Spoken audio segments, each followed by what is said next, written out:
Cybersecurity is evidence of quality software. So from a cybersecurity perspective, if a device is compromised or hacked into an IVD and somebody has sepsis, but it says they don't have sepsis, that patient could die. So you cannot have quality software, quality processes without having cybersecurity inherently tied into it, since that's pretty much a good product, especially in the medical space. There is either intentionally or unintentionally a lack of consideration of A, the clinician, and B, the user environment. Having your ISO 13485 certificate or CE certificate, that's not a guarantee of a good product. Prevention is better than cure.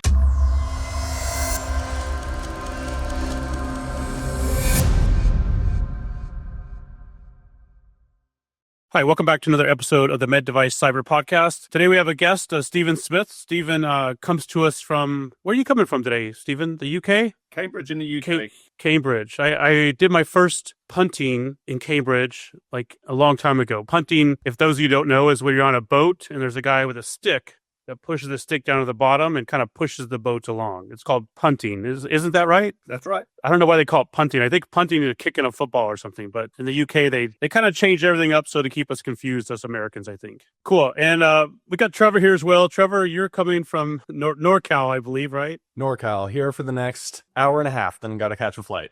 I'm coming from Austin at a hotel. I'll see Trevor later on this evening. He's going to be joining us in Austin. I was just here doing this weekend a Formula 4 advanced course, but it was 20 degrees out one morning, so we had to put the wet tires or the treaded tires on the car because there was frost on the track, which makes it a little challenging to drive, but I survived. Cool. So Stephen, you want to give us a little bit of background about yourself and your organization and what you do in the Medtech space? Sure. Well, my name is Stephen. As we've said, I started working in Medtech way back last century, actually, in 1999. The last century. I guess it was the last century. Last century, yeah. So this is my 27th year. Oh my God, that's depressing. In Medtech. So I started as a Q quality assurance auditor for an IVD company here in the UK. And being an auditor, I got talking to a lot of people, interacted with a lot of people. But more importantly, that was, I guess, listening to a lot of people, because being an auditor, you got to talk and you got to listen as well. It's a two-way thing. That's something I think a lot of auditors have actually got to understand. So obviously I had to audit to regulation and listen to their answers, but I also had to, in some cases, question their answers. So while the products of this company were pretty good, they were really good actually, and some of them from 20 odd years ago are still in use today. People's perceptions on what quality regulatory was all about was, I guess, a bit poor. They knew there had to be regulation and they knew they made medical devices, but they had no idea what type of medical devices they made, what they did clinically, which surprised me. So I went about doing a bit of research, finding out what these devices do myself, because I was relatively new. And I thought, okay, these things are actually quite important. So I made a product awareness course and I got a group of people together, mainly on the production line. Guys, this is what these devices do. And it was a revelation to people that, these actually could cause risk to people. These could misdiagnose. We could be on the receiving end. And that changed their perspective. I guess it changed my perspective as well, seeing how they reacted. But going back to auditing, whilst they accepted the need for regulation, a lot of what they saw me ask, partly because I had to, they saw it as a waste of time. Why are you asking these questions? And in some cases I thought to myself, well, why am I asking these questions? It just seemed pointless. And that, I guess, sparked my course of my career in QA and RA in Medtech, making sure that what I did, conforming to regulation, actually had an impact. Not regulate for regulation's sake, but making sure that regulation and what I did was effective. That's probably a long answer to a short question.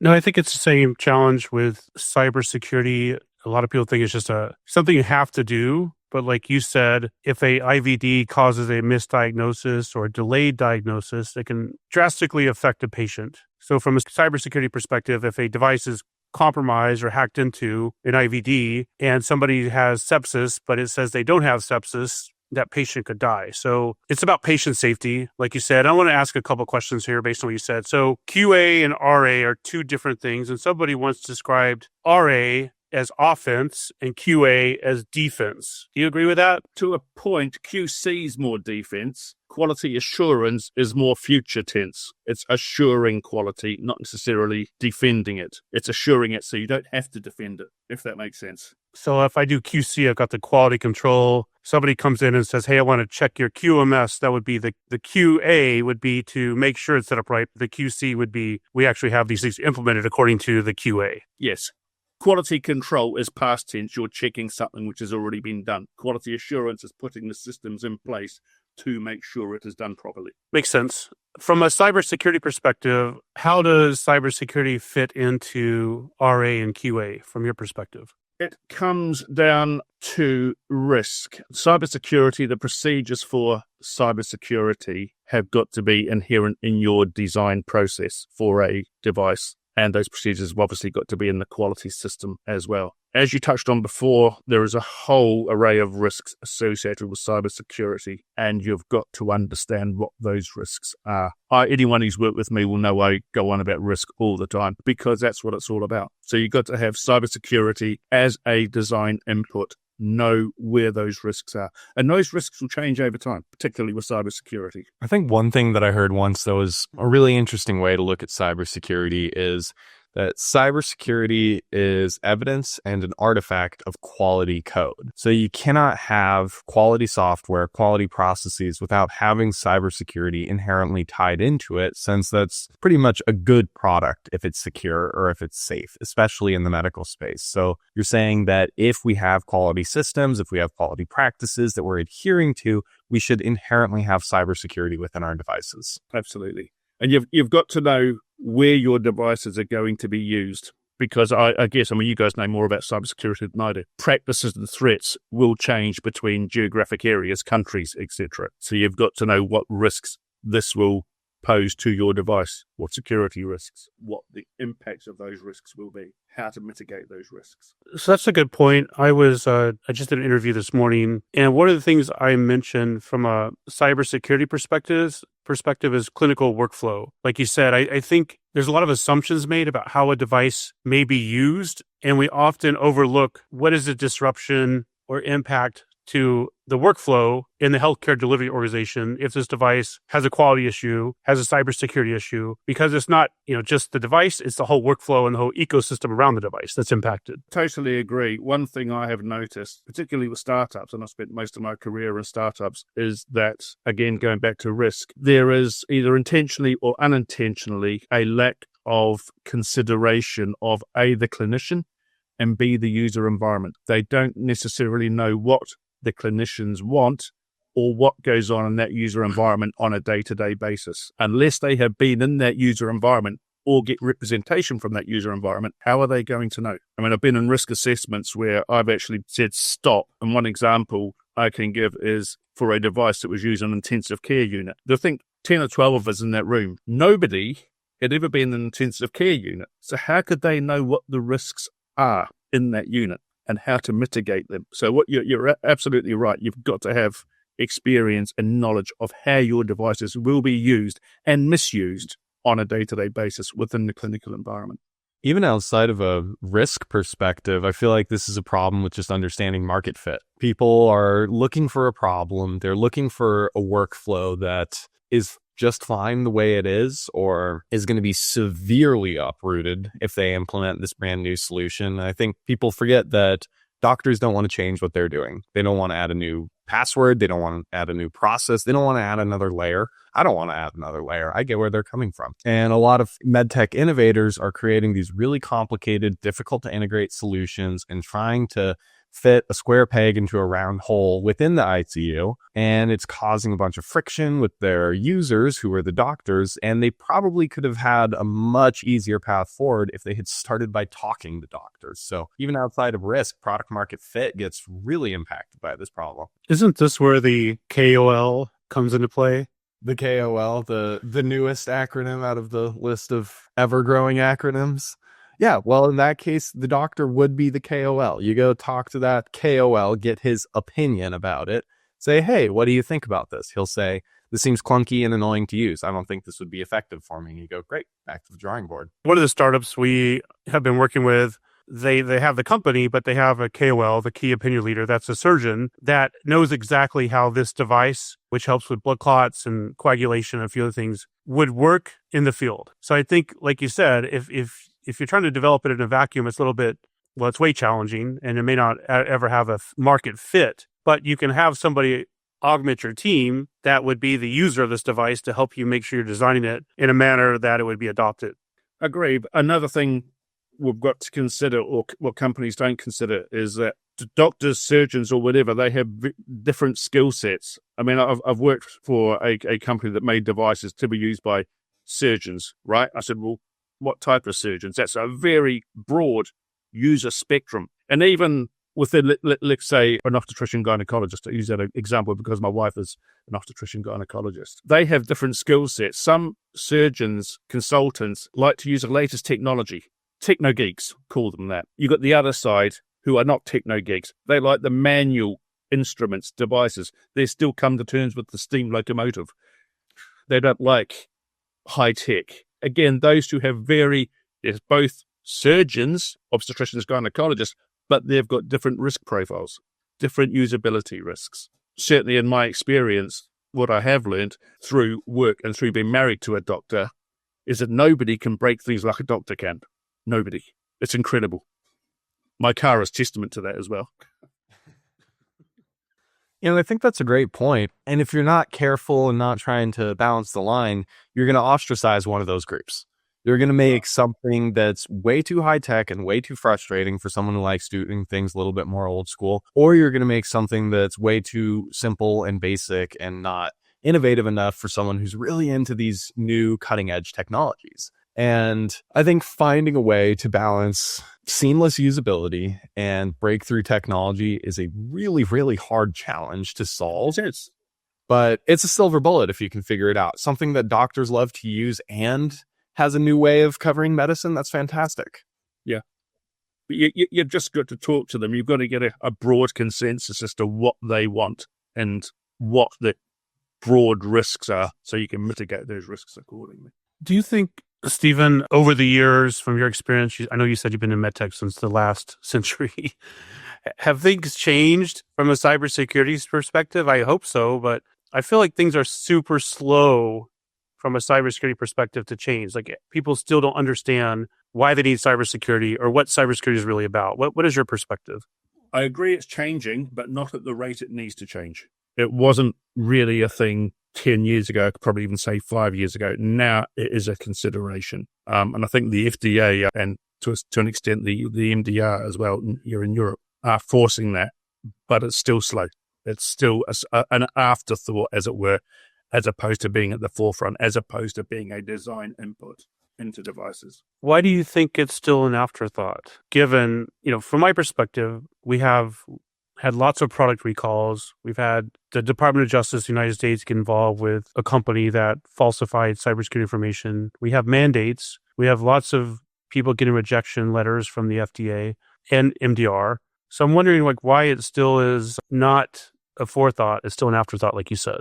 I guess there's two answers to that. One is it's going to add extra work, particularly for startups. They've got cybersecurity involves, again, risk. Those risks are going to have to be mitigated. Mitigation takes time. It takes money. It adds to project timelines.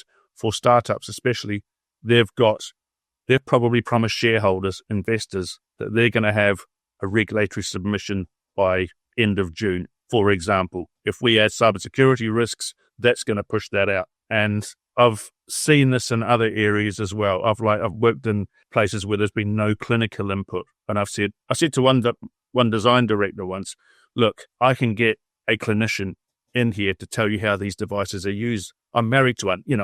I can bring her in. It won't cost you anything. The answer was, well, she'll tell us something we don't want to hear. Well, yeah, that's the idea, guys, because you either hear it now or you hear it in the field. You choose. So I think, in answer to your question, Chris, that's part of it.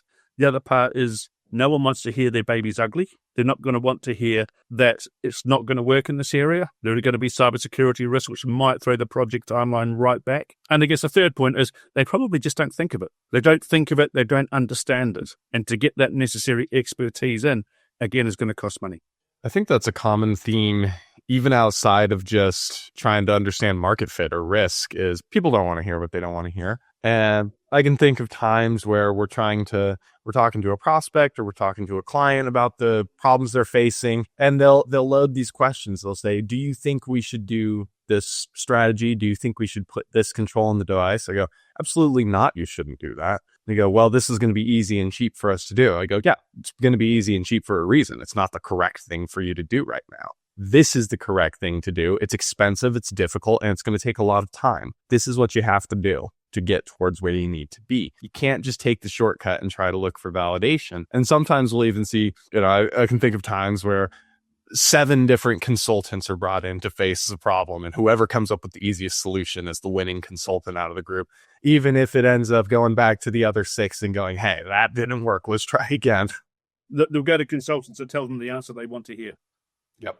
And like you said, it's ultimately about risk. I think life is ultimately about risk and managing risk. So if you don't know the risk and you pretend they're not there, it's how do you manage it? And especially with bringing a product to market, there's a lot of risk, and it's about ultimately how we mitigate these risks. There's risk. Our reimbursement strategy might work. There's risk. We may not be able to sell it to a specific healthcare delivery organization. There's a lot of factors. Our biocompatibility study may fail. There's a lot of things to consider. And the approach, we don't want to know about it because it may cost more money, is like I said in a talk a couple weeks ago at JP Morgan, it's better to spend $5,000 now than $500,000 later. Absolutely. It's difficult to convince people still to spend the $5,000 now, so they end up spending the $500,000 later. And I don't want to say I told you so, but it's maybe it's just human nature. It is. And it's also quite easy working in quality and regulatory. Sometimes I get the blame, or you're telling us to do this. No, guys, it's not me. I'm not the enemy. I had my Christmas parties in a phone box. I've got so many friends. But I'm actually trying to help people to get their devices, do it right, get the devices on the market, do it right first time. That's what I'm here for. I'm not here to be a thorn in people's sides. I just want to get devices on the market and have safe and effective devices on the market. That's my job, not to be a barrier to innovation. I think one difficult thing, and this is with quality and cybersecurity, is that you can't see it. You cannot tangibly see the value that these are providing, but there's so much work.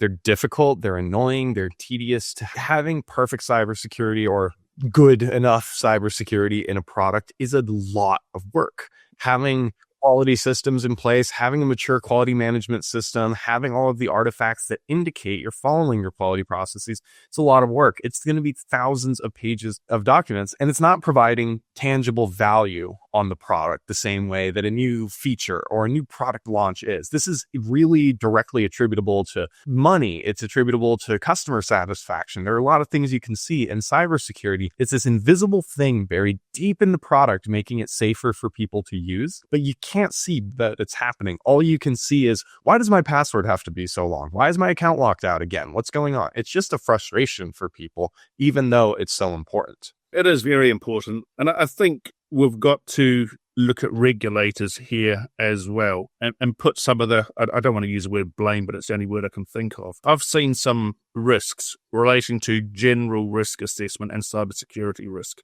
which have been on risk assessments for a long time. High risks, which have been allegedly reviewed by regulators, devices gone to market, and those risks are not okay. I mean, I've been in a couple of companies where I've just sort of basically rehashed all their risk assessments, including cybersecurity elements, and I've got help where I've needed to. I spent a long, long time doing that. Yeah, there was 1 year where I was pinged by an auditor for not having a line in my quality policy, being a commitment to fulfill regulatory requirements, which is a nice 13485 requirement, to have this line in your quality policy. And I thought, yeah, okay, fair cop. I didn't have that line in my quality policy. But has it ever killed someone? Has any company not having that line in their quality policy regarding commitment to fulfill regulatory requirements, has it ever killed anybody? No. Has anybody's risk assessments not been done adequately, mitigated adequately, killed someone? I'd say there's a high probability that's a yes. Yet the regulators don't look at that. They look at the risk assessments. Do they exist? Yes. Tick. Move on. And I think that applies to cybersecurity risk as well. They don't look at the lines of the risk assessments. What is the risk? Has it been mitigated? Where is it now? Does that risk tell a story? I think that's part of the problem. Regulators are not looking at the right areas. They're looking for low-hanging fruit. Tick that box. 100% agree. I've seen some situations come up where, to pick an example, we'll see issues about certificates come up all the time in medical devices. A certificate effectively being something that you can push out to multiple computers and that'll sign all encrypted data transfers around the network. So it keeps things safe, keeps things controlled under a single source of truth within the hospital. And if you send your own certificate with a device, there's no way to verify who created it and who is encrypting that data because you signed on it yourself. It's a self-signed certificate. And the actual risk that is present there is someone hacks into the device, replaces these certificates, leaves without a trace. Nobody catches them doing it. Oftentimes they're physically doing this hands on the product. And this is this burning point for the FDA. And I've thought about submissions that I've seen go very much against our advice, submitting with hundreds of vulnerabilities in their software bill of materials, known components that have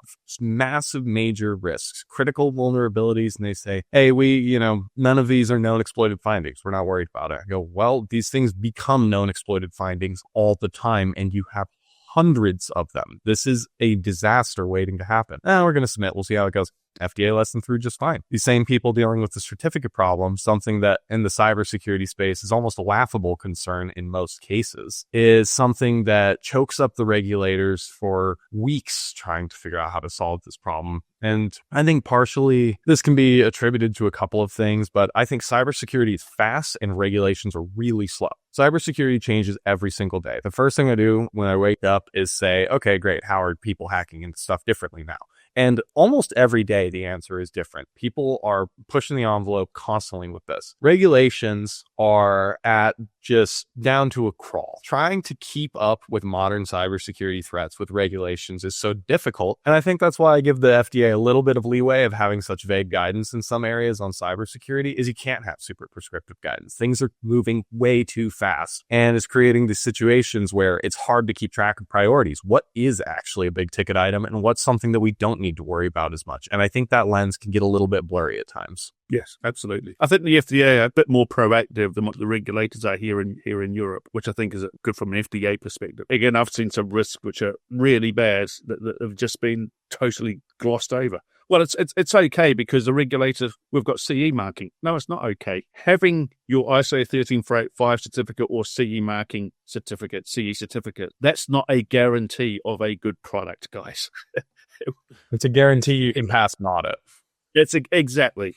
I mean, one classic risk which will forever stick in my mind was the risk, and this is a residual risk, the risk was lost instructions for use. Customer can't operate the device. Okay, the mitigation was you put where to get a new instruction for use in the instruction for use.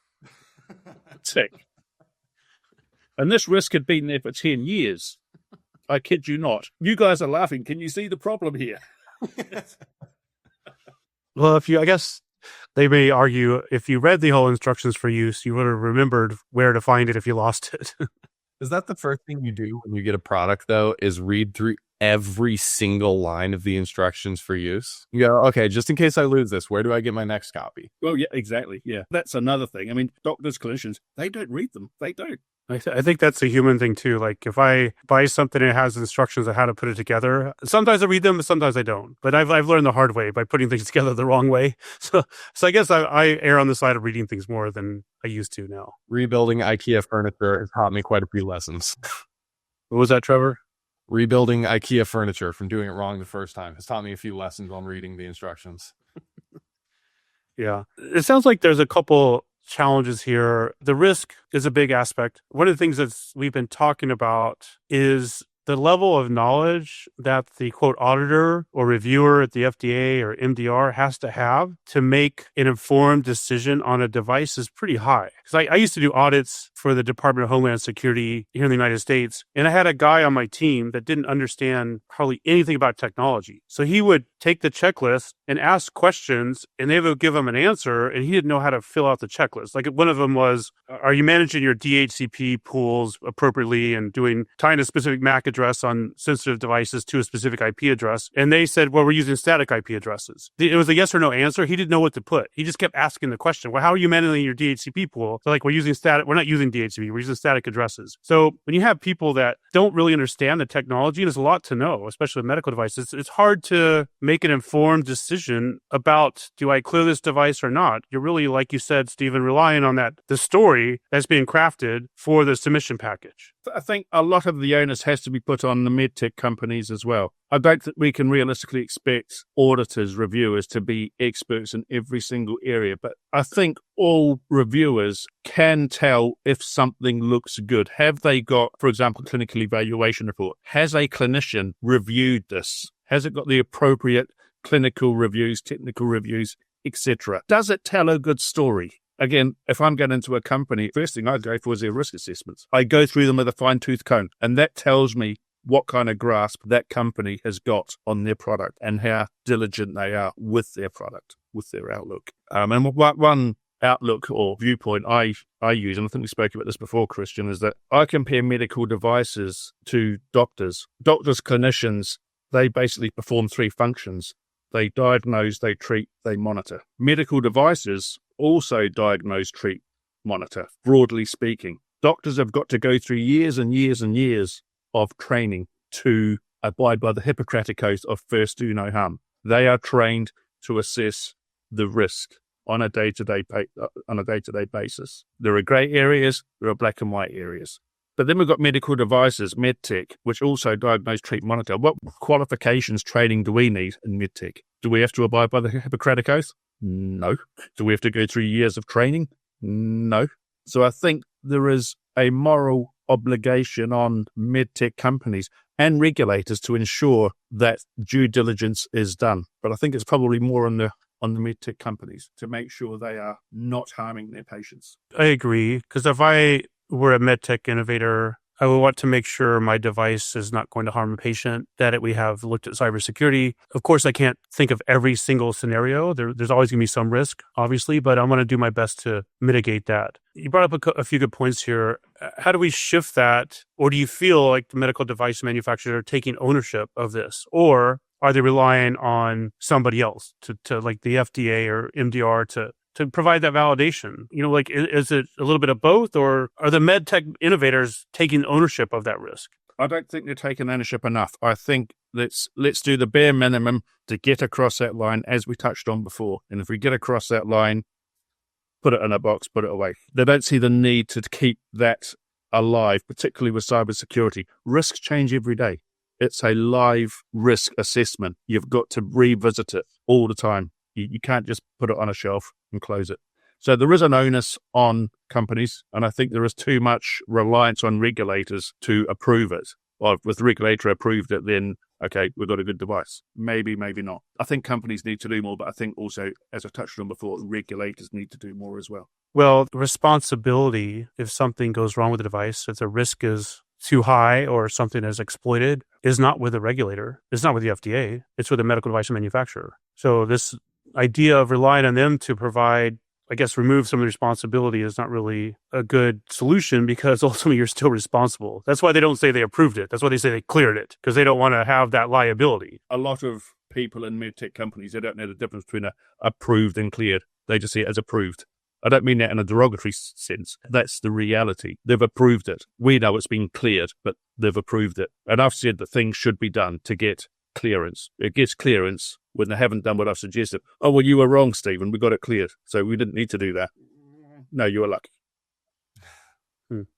So it seems from a cybersecurity or just risk perspective, at least from what we've noticed, if you consider these things earlier on, it's going to save you frustration, accelerate your time to market, and actually cost less, like the 5,000 versus 500,000 example I gave earlier. And that same philosophy applies to life. Like a lot of us don't want to go to the doctor. We don't want to get blood work done because they may tell us something is wrong. But if we wait until it's actually wrong, we may not be able to do anything about it. And it may end up affecting our lives much more than if we could have said, oh, my cholesterol is going up. I need to change some habits here, versus waiting till it's a big problem later on. prevention is better than cure. I'm guilty of that too. I haven't been to the dentist in like 7 years. Trevor always gives me crap about not going to the dentist because I had a traumatic experience last time, and I'm just, what are they going to say? I have a cavity and drill a hole in my tooth and fill it with something? Like, I don't know. I'm probably not. What they do at the dentist, yeah. But why? Like, what is a cavity that goes unhandled?